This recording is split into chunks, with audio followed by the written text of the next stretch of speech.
Bonjour chers amoureux de la science, très heureux de vous savoir en bonne santé. Nous l'espérons bien sûr grâce à Dieu et nous vous disons merci de toujours faire confiance à votre chaîne. Aujourd'hui nous allons aborder un thème qui est tellement capital et crucial à cause déjà de sa morbimortalité au travers le monde. Nous nous sommes dit, pourquoi pas ne pas aborder ces thèmes pour permettre à ce que nous ayons des petites connaissances basiques concernant ces thèmes qui n'est rien d'autre que ce que tu dois connaître sur les AVC. C'est ça la thématique que nous allons aborder et j'espère que vous ne serez vraiment pas déçus.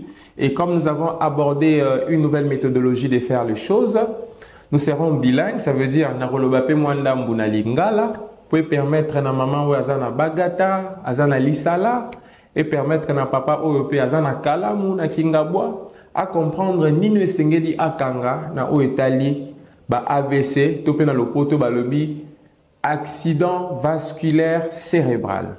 C'est un déficit neurologique focal d'origine vasculaire qui est d'installation brutale ou progressive bien entendu, mais ce déficit neurologique focal est consécutif soit à une obstruction au niveau des vaisseaux cérébraux, soit à une rupture de ces vaisseaux cérébraux. Na pesi exemple ya boulevard, na boulevard mitukezo tambola, soki embouteillage ezate mituke tambola malamu ko matina destination. Mais soki salami ete embouteillage salami, et ko sala ete mituka ekoma ebele, pe mituka ne ko tambola ebele malamu te. Donc c'est un peu ça ce qui se passe. Soki na kati na makila to pe na ba vaisseau wana ya cerveau, makila le kalaka malamu dans les conditions normales. Mais dans les conditions pathologiques, au commun a été libanga moko topé thrombus et koya ko boucher libanga ya makilana et boucher lumière ya ba vaisseau cérébral wana. Tant et boucher makila moyen et les canalisus na kati na ba vaisseau wana malamu ezalité.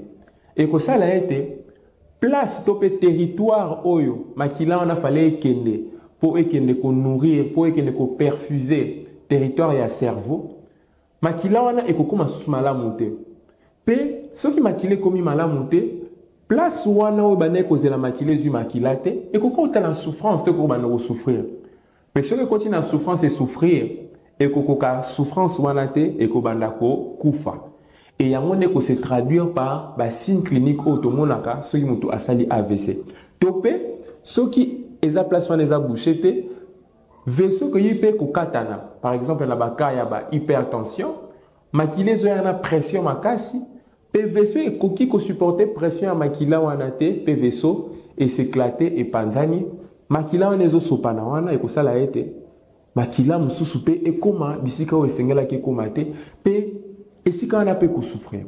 Donc voilà un peu en des termes simples pour expliquer définition à AVC. Mais maintenant, quels sont en fait les facteurs de risque des AVC?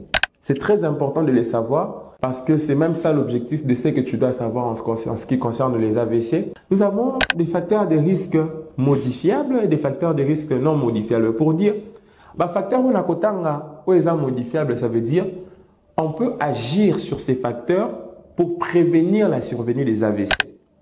Mais les facteurs de risque non modifiables, les facteurs de risque tokoyi ko changer yango te yango déjà esalema bongo mutu akoyi ko bongola yango te. Commençons par les facteurs de risque non modifiables bien sûr. Parmi ces facteurs nous avons l'âge.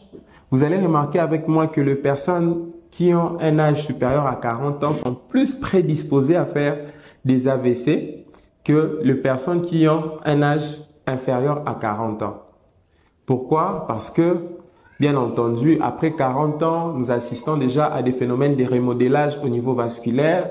Avec le vieillissement, la sénescence, il y a l'accumulation de plaques d'athérome au niveau de parois vasculaires. C'est ce qui fait que les personnes âgées sont aussi prédisposées à faire des AVC. Mais aussi, on peut aussi l'avoir chez les personnes qui ont un âge inférieur à 40 ans. Par exemple, pour des personnes peut-être qui ont peut-être la maladie SS ou la drépanocytose, ça la crise crise vaso-occlusive. Et la crise vaso-occlusive, voilà, et que ça a été à ça la AVC. Là, c'est vraiment des cas particuliers. na bato babota na ba malformation to komona ngona ba étiologie ya misisa akoki ko sala pe un AVC avant 40 ans, mais c'est vraiment des cas très particuliers. À part âge, tout ça peine à sexe masculin est plus prédisposé à faire des AVC. Et des études montrent que Mibali est plus prédisposé à faire des AVC. Pourquoi? Parce que les hommes ont une certaine rigidité au niveau de leur vaisseau. Et ce sont des études qui montrent que Mibali vaisseau est un peu rigide par rapport à Yaban de Kobasi, ce qui fait en sorte que ça nous prédispose à faire plus des AVC par rapport aux dames. Et il y a aussi d'autres facteurs modifiables tels que la race. La race noire aussi est très prédisposée à faire des AVC. Pour ne citer que ça, dans la classe, il y a des facteurs non modifiables. Rejoignons rapidement les facteurs de risque modifiables. Ici, nous avons bêta tchonjo pour la kolobaete. Facteur ya liboso.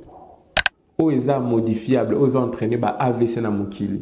Eza hypertension artérielle. Ce qui est là et qui obéit la maladie attention, voilà même objectif de l'émission. Qu'on néglige maladie d'ailleurs attention. Hypertension artérielle est une pathologie chronique. Donc ça veut dire, surtout hypertension artérielle, hypertension artérielle essentielle. Ça veut dire, il faut la instruction à munganga. Ce qu'on a vu sur omela bakisi, respecter bakisi na yo aux omela. Pourquoi? Parce que ce qui hypertension artérielle est stabilisé et est exposé au sala AVC. C'est même ça la définition des facteurs de risque cardiovasculaire, parce que la définition des facteurs de risque cardiovasculaire, un facteur de risque cardiovasculaire, c'est la probabilité au fait qu'a une personne de développer un risque cardiovasculaire. Donc c'est un facteur qui te prédispose à faire un risque cardiovasculaire. Et les risques cardiovasculaires, en des termes simples, c'est quoi? C'est la probabilité qu'a une personne de développer un événement cardiovasculaire dans les 10 ans. Donc ça veut dire, si vous avez un risque cardiovasculaire, au compter dans 10 ans, au qui développer maladie cardiovasculaire, ce qui ont stabilisé le risque cardiovasculaire maladie. C'est là qu'on a cité l'hypertension artérielle. On peut aussi avoir les tabacs, on peut aussi avoir la maladie chronique, le diabète, le colapé, obésité, pour ne citer que ces facteurs de risque ici qui prédisposent à la survenue d'un AVC. Allons un peu parler de la classification des AVC. On distingue en termes de classification deux types d'AVC. Il y a des AVC constitués et des AVC non constitués. Dans les AVC non constitués, nous avons principalement des AVC qu'on appelle des AIT. AIT pour dire accident ischémique transitoire. C'est quoi un accident ischémique transitoire? C'est en fait un déficit neurologique focal. La manifestation en fait de ces déficits neurologiques focaux ne dure pas plus d'une heure. Et lorsque vous faites un scanner cérébral, le scanner cérébral va montrer un cerveau normal. Donc ce sont des déficits neurologiques ne dépassant pas une heure avec un scanner cérébral normal. On parle d'un accident ischémique transitoire. Mais il faut bien les suivre parce que si vous ne les suivez pas bien, ça peut virer maintenant vers un AVC constitué. À part un accident ischémique transitoire, on peut aussi avoir l'encéphalopathie hypertensive qui est aussi l'ensemble des manifestations neurologiques. Mais cette fois-ci, ces manifestations neurologiques sont liées à une poussée hypertensive. Et ces manifestations neurologiques régressent lorsqu'on baisse la pression artérielle. Poussée hypertensive, c'est dans le langage courant hypertension artérielle, mais sans signe à souffrance viscérale. Parce que il y a des hypertensions artérielles qui s'accompagnent des signes de souffrance viscérale. Peut-être nous avons hypertension à côté d'un coma. Ça, c'est un signe de souffrance viscérale. Et là, ce n'est pas une poussée, mais là, c'est une urgence hypertensive. Mais une poussée hypertensive, c'est une hypertension artérielle, mais donc, dans l'encéphalopathie hypertensive, vous avez des manifestations neurologiques liées à une poussée hypertensive, mais ce qui est la pression artérielle, ces manifestations neurologiques aussi régressent ou disparaissent.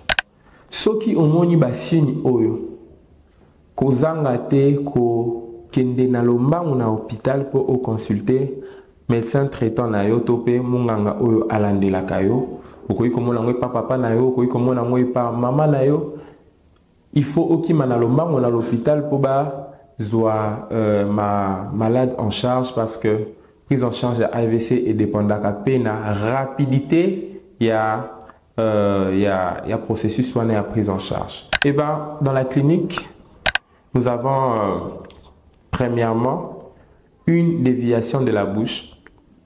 Pour remarquer que mutu bovanda kinae soit mutu wana akui bomoni munoko nae komi kotengama en consultation on voit non avanda kinae bien plutôt comme mona ke munoko ne komi kotengama. Il y a une latérodéviation de la bouche qui se fait du côté sain. Donc ce qui lésion et salamine à gauche, déviation à munoko nae ko salema à droite. Donc la bouche suit le côté sain avec effacement du sillon nasogénien. Sillon nasogénien est un sillon automonaka ou exalaka pembe niazolo, yango nde tobengi sillon nasogénien et comme lisse et s'effacaka. Et deuxième signe, on peut avoir aussi ce qu'on appelle un déficit moteur. Déficit moteur est ça moteur comme on a ndambu ya nzoto nae elembi. C'est ce qu'on appelle une hémiplégie. Ndambu ya nzoto elembi totalement. Topé ko lemba mais elembi totalement. Là, c'est ce qu'on appelle une hémiparésie. Ndambanzoto elembi, mais elembi juste partiellement. À part les déficits moteurs, on peut aussi avoir ce qu'on appelle les troubles de langage. Dans les troubles de langage, on peut avoir soit une dysarthrie, articuler la difficulté d'articuler les mots, c'est ce qu'on appelle une dysarthrie. Ou on peut aussi avoir des aphasies. On peut avoir une aphasie de Broca ou une aphasie de Wernicke. Ce n'est pas vraiment le sujet du jour, mais retenez que nous avons des difficultés ya koloba. Donc, j'ai parlé de 3 principaux signes au Kemba consulter pour na kobandela. Nous avons trouble de langage, latérodéviation de la bouche du côté sain. Et on peut aussi avoir ce qu'on appelle une hémiplégie topé ndambu ya nzoto ezokoka susuko salamala mute topé elembi. Lorsque le patient arrive avec tous ces signes, bien sûr, on peut soit poser le diagnostic d'un AVC ischémique, soit d'un AVC hémorragique. Mais la paraclinique, topé ba bilan autosalaka, nde éco orienté biso vraiment si on est face à un AVC ischémique ou un AVC hémorragique. Bascore ezali ou éco orienté, so que peut-être na bagata ozana moyen ko sala examen paraclinique on a relobelate. Tout ça la bascore ou tobengi bascore peut-être score de cirirage, score de ABCD2, mais là n'est pas aussi le sujet du jour. Mais retenez que ceux qui muta komi na ba signe wala d'urgence, c'est un scanner cérébral. Scanner n'est AVC soit ischémique, soit c'est un AVC hémorragique. Et c'est ce qui va permettre au fait au médecin traitant de pouvoir orienter sa prise en charge. Et dans la prise en charge, ce qui malade a commis dans les 4h30, déjà ça s'est fait dans une unité qu'on appelle l'unité neurovasculaire. C'est là qu'on suit les patients qui ont présenté des AVC. On peut faire soit une thrombolyse si les patients arrivent dans les 4 heures qui suivent l'installation de l'accident. Mais s'il arrive dans les 6 heures, on peut aussi faire une thrombectomie dans des pays assez développés. Mais chez nous, ici en RDC, on peut aussi le faire aux cliniques universitaires. Bien sûr, il y a une unité neurovasculaire, si je ne me trompe pas. Mais si le patient n'arrive pas dans l'intervalle à l'heure où on attend, le principe de prise en charge est connu. On maintient la pression artérielle moyenne dans les limites de l'autorégulation cérébrale. Donc là, c'est un peu trop technique. Je ne vais pas vraiment entrer là-dessus. Et deuxièmement, on lutte contre ce qu'on appelle les agressions cérébrales secondaires d'origine systémique ou en abréviation, on appelle ça les axos. On lutte contre les axos. Axos, c'est ça, l'élément que ça a été aggravation des lésions et salement. Parce que je ne l'avais pas dit, en cas d'AVC, on a 3 zones qui se forment au niveau du cerveau. Il y a ce qu'on appelle la zone d'ischémie, qui est une zone vraiment centrale. Cette zone-là, elle est irréversible. Donc, zone d'ischémie, là, qui est zone oyo, et qui est zone gâtée. Donc, il y a un mot ici, parce que le cerveau, tolobi, alingaka makila mingi, alingaka oxygène mingi. Soki makile comité, zone wana ekokoma, nécrosé, topé écosibir, otobengi ischémie na lopoto, et cette zone est irréversible. Mais maintenant, la prise en charge se base sur la deuxième zone, qui est la zone intermédiaire ou la zone de pénombre. Zone de pénombre, c'est une zone intermédiaire entre zone saine, troisième zone d'ailleurs, la zone d'ischémie. Zone de pénombre, c'est là en fait qu'on se bat pour préserver cette zone pour que les lésions ne puissent pas s'étendre. C'est pourquoi on lutte contre les axos ou bien les agressions cérébrales secondaires d'origine systémique. Axos est là et le cause pour aggraver les sous-lésions. Par exemple, fièvre. Moutoua sali AVC, biso toko lutter contre fièvre. Fièvre et fièvre et comatisa métabolisme de base et cerveau. Et que ça là des zones de pénombre wana et virer na première zone d'ischémie. Moutoupa ko ça la hyperglycémie. Hyperglycémie peut aller axos. Donc et que ça la peut être que la lésion est s'étendre tout le long de la zone de pénombre, tout qui est la zone d'ischémie. Et il y a aussi un autre axos qui est l'hypoxie. L'hypoxie aussi contribue à l'aggravation de lésions. Donc, ce qui fait en sorte qu'on va aussi virer de la zone de pénombre vers la zone d'ischémie. Et j'ai cité maintenir la pression artérielle moyenne dans les limites de l'autorégulation cérébrale, lutter contre les axos et traiter et prévenir les complications. On traite aussi les complications. Par exemple, chez un patient qui a présenté un AVC hémorragique, on peut lui donner des anti-agrégants plaquettaires. Par exemple, l'aspirine junior que tout le monde connaît. C'est pour lutter au fait contre caillou où s'est formé dans le vaisseau. On donne des anti-agrégants plaquettaires. Donc, pour ne pas entrer trop en profondeur, voilà un peu en gros ce qu'on fait lorsque on reçoit un patient en urgence faisant un AVC. Et il y a aussi des mesures de réanimation. Ça dépend de l'état neurologique du patient et de la stadification de son coma selon le score de Glasgow. Pour chuter et atterrir, Moutou Asali AVC a comme poids dans la société. Les lésions cérébrales ou bien les lésions neuronales sont des lésions irréversibles. Donc, ceux qui Moussissé à Moutou et Koufi et comme on pas si pour récupérer. On a séquelles, il y a AVC. Sur 10 millions de personnes qui font des AVC, 5 millions peuvent en mourir et 5 millions gardent des séquelles. Et vous allez bien peut-être mon papa n'a commis le il faut bon mémailler pour que Akeneko se soulager. A commis en fait charge la société. C'est pourquoi Vaza Vazorum et ça pour sensibiliser la population à RDC. L'andela malamu, ce qu'on la attention. Mieux vaut l'andela qui on a eu malamu pour que au tombé na AVC. Pour ceux qui ont l'andela qui on a eu malamu, te ko sala été mon colomo tension Mathieu qui n'en a descend. Au sali AVC hémorragique. P osana moins de chances ya kobima indemne sans séquelles. Mais majorité des chances ça été obima na ba séquelles donc.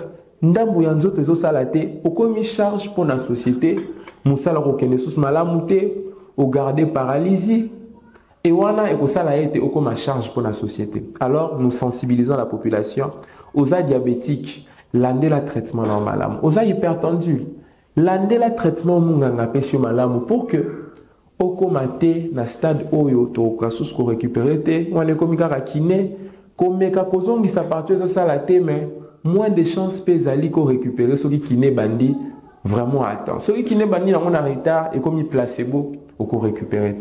Donc nous comptons sur vous pour être des propagateurs de ces messages en ce qui concerne les facteurs de risque, l'hypertension, le diabète, l'andela traitement na malamu pour que tout comme un stade où tout qu'on récupérer nous autres. Et je ne l'ai pas dit, il y a aussi des gens qui en meurent. 5 millions de personnes vont mourir de cette pathologie qui est l'AVC. J'ai dit et je vous remercie. À nous revoir à une prochaine édition. Bye bye.